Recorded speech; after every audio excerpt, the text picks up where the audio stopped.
Good morning, another day, another crawl in the attic.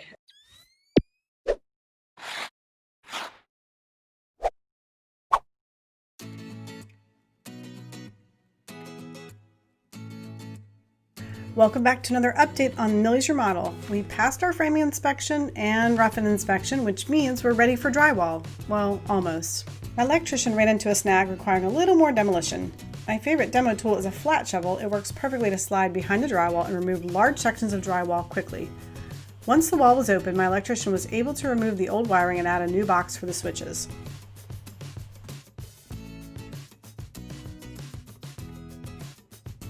While my electrician worked on wiring the switches, I installed the pocket door hardware on the laundry room / powder room. The instructions for this thing are horrible, so it took me a little longer than expected. Maybe I should offer to rewrite the instructions for them. What do you think? My drywall contractor is in the house today, adding drywall to the ceiling to cover up the popcorn ceilings, and they are replacing drywall where I had to remove it because of mold and because we had to move a switch. One of the smartest things I do before the drywall stage is to take pictures and videos of the location of the studs in the areas where I need to hang things.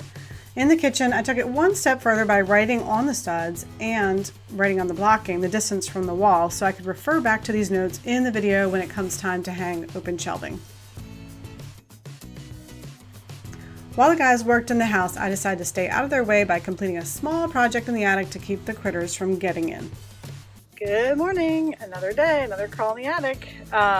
So hey, I want to talk to you guys. Ooh, look at all the spider webs above me. I want to talk to you guys real quick about if you have animals in your attic and how that can be happening. The first thing you want to do is look around the perimeter of your roof, like you know where the soffit's underneath your gutters, and just see if you can spot any rot or anything. That would be like an ideal place. But then let me show you where these homeowners were getting some major animals in. I am sitting right outside. This is the attic vent. So if you look down, you can see the ground down there.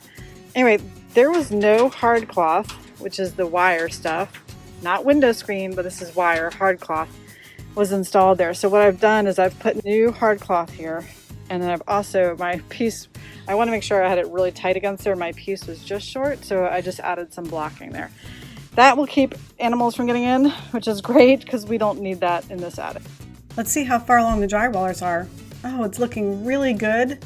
In the bathroom and kitchens, I had them install purple drywall to avoid mold issues in the future if there ever is a water leak. The area around the tub will get curdy waterproof boards in the future. I want to show you, I'm trying to knock something out super quick before the painters come because I'm in the narrow hallway and like everybody has to walk through here. So I'm actually turning the coat closet into a pantry and I'm going to show you how. I have my laser level set up and I've already marked some locations on the wall. You can barely see it, but this one's at 24. Then I've got this one, I think, at 16. These two are at 13. This one's already existing, but I'm gonna replace it with these nice melamine shelves. Anyway, this should give them more storage. And then they also have this much depth. So if they did want to hang coats or brooms or whatever in here, they will be able to do that. And like that, changed it from a coat closet, but I'm leaving the slots for a closet rod just in case they ever want to go back. And we actually added a light in here, right up there, so it'll be nice and bright in here. Turn on light, see your food, storage, whatever. Anyway, I feel like no house can have too much storage. All the drywall is up, the ceilings are painted, the popcorn ceiling is gone. I can't wait to show you the rest of the house, so let's come on in and take a tour.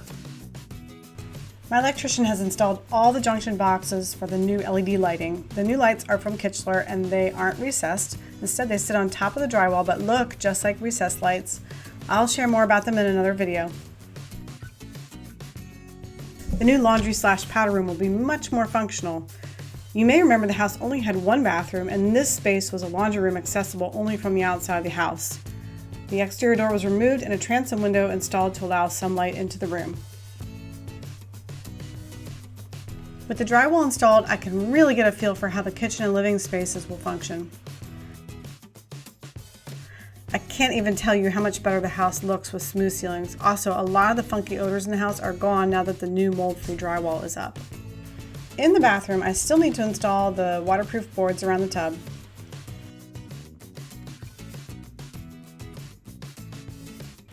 Although the bedrooms are essentially the same, the addition of the smooth drywall on the ceilings has lightened up the rooms a fair amount.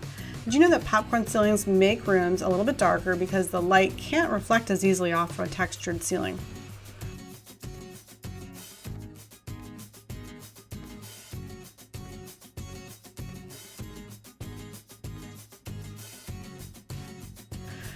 You can see the one functional bathroom there at the curb.